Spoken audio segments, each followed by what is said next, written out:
هی دیگه ویلا صفا نداره. نازنین دیگه کی برامون عمو حسن بخونه؟ تو چشام نگاه کن و دستتو بذار تو دستم. نازنین با رفتن تو جزیره یه شرکت کننده معمولی از دست نداد، یه شاعر، ترانه‌سرا و خواننده از دست داد. نازنین تا وقتی بودی نمیدونستیم کی بود، الان که رفتی میفهمیم ویلای بدون سم مثل سفدا بدون آرایشه، مثل جاوید بدون زرزر اضافه، مثل کیمیا بدون صدای کروکودیل. اصلا ویلا بدون تو مثل آیدا بدون یبوسته، مثل یاشاری که فارسی رو روان حرف بزنه، مثل روجانی میمونه که یک هفته از سر هیچی قهر نکرده. نازنین من اگه تاریکم غمی نیست، تو به فرداها به روشنی بیندیش. نازنین خدا حافظ، همین حالا که من تنها. خدا حافظ به شرطی که بفهمی تر شده چشمام. ولی نازنین کاش دکتر مایکل جکسون اون کارو باهاش نمی کرد و امیدوارم تو و خانوادت بالاخره با این غم کنار بیاین. نازنین سلام ما رو به منیجرت برسون. نازنین الان با فردین تو ماشین کاپل نشین 2 روز دیگه برگردیم بگی من برگشتم.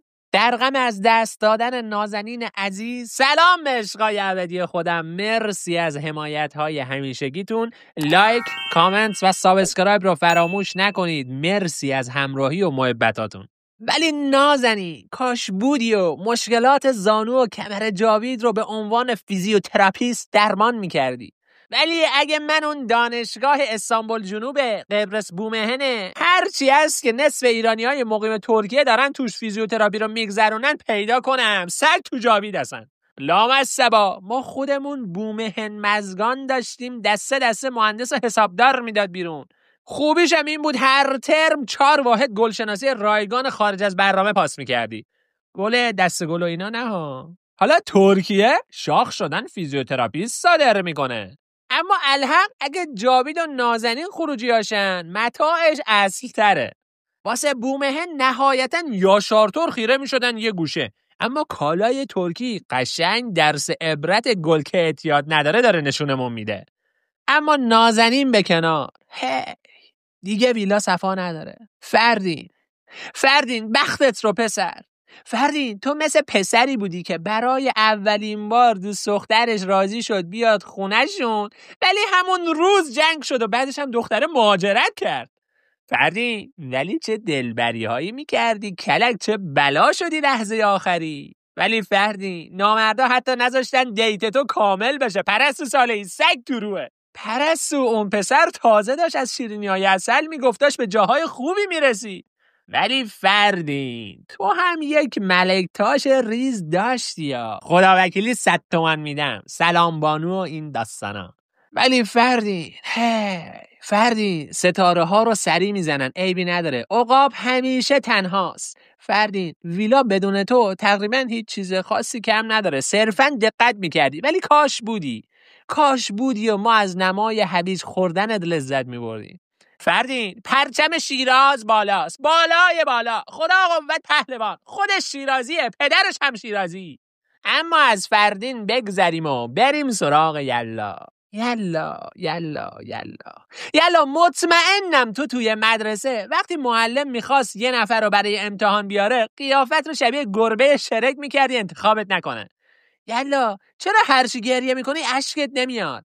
یلا چرا یه جوری برخورد میکنی انگار میخوان ببرنت آمپول بزنن؟ یلا جوریه آدم فکر میکنه قراره جلوی عروس داماد قربونی بشه، فقط جاوید هی به جاش میگه به.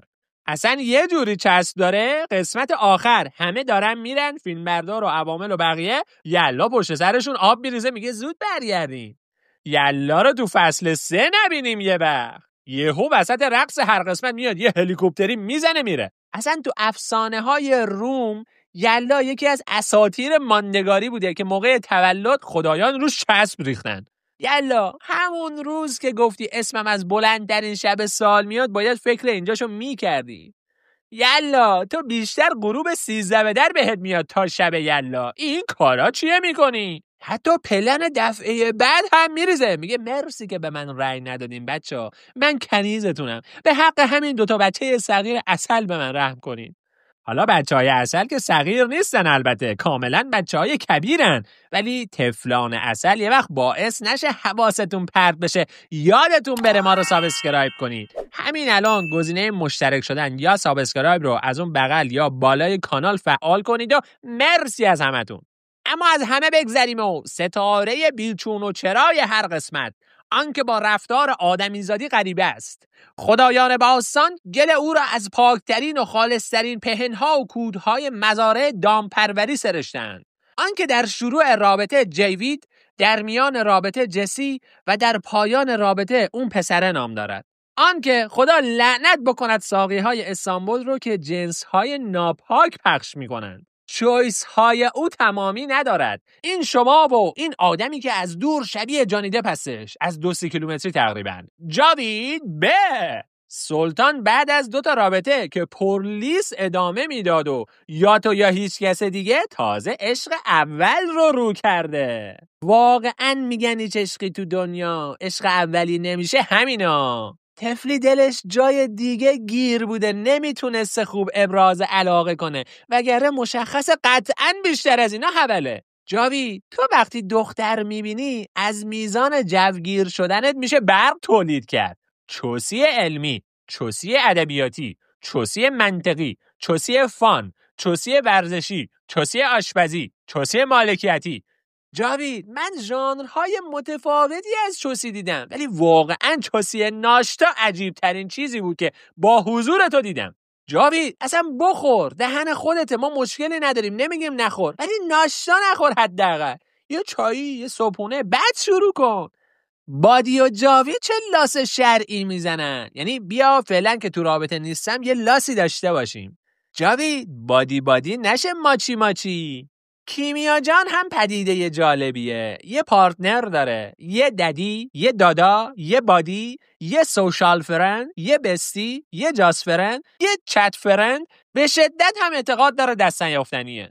بله کیمیا جان، من اسیر زنان هوسران قصر شدم، وگرنه تو صرفا اجتماعی هستی.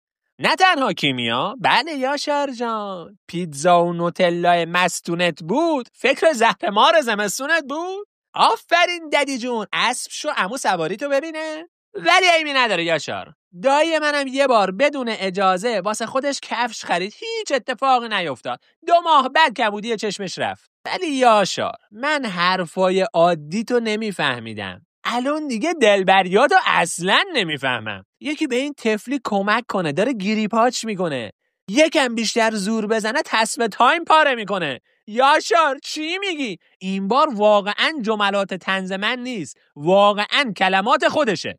آفرین. وقتی میگم شما خیلی جسارت نباشه، خودمو میگم. وقتی میگم شما احمقین، بعد لطفاً زود منو قضاوت نکن.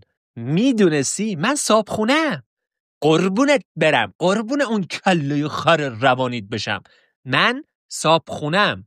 خب آفرین. الان نمیتونم حرف بزنم. الان نگاه کن، چون با هم بهت اعصابت خورده نمیتونم باهات حرف بزنم. آفرین. بابا چرا؟ نازنین رفت حضرت عباسی. کی میاد الان تو آشپزخونه الان اینطوری میکنه؟ کی بود گفت آخه خب زهر مار. یاشار زبان رمزی داره؟ اینا کد مرسه؟ فقط اهل دلاش میدونن اینی که یاشار میزنه از جنس نازنین هم مرغوب تره. آقا گولتون نزنن، داستان اعتیاد نداره. شما یاشار رو ببین، دوست داشتی برو بزن، خودت میدونی. اما قصه های تلخ رفتن نازنین و فردین هم تمام شد و میریم و با دلبری های جدید و منحصر به فرد برای اولین بار از سمت جاوید برمیگردیم و فقط تا اون لحظه یادتون نره که عشق ابدی فقط خودت. ماچ بای.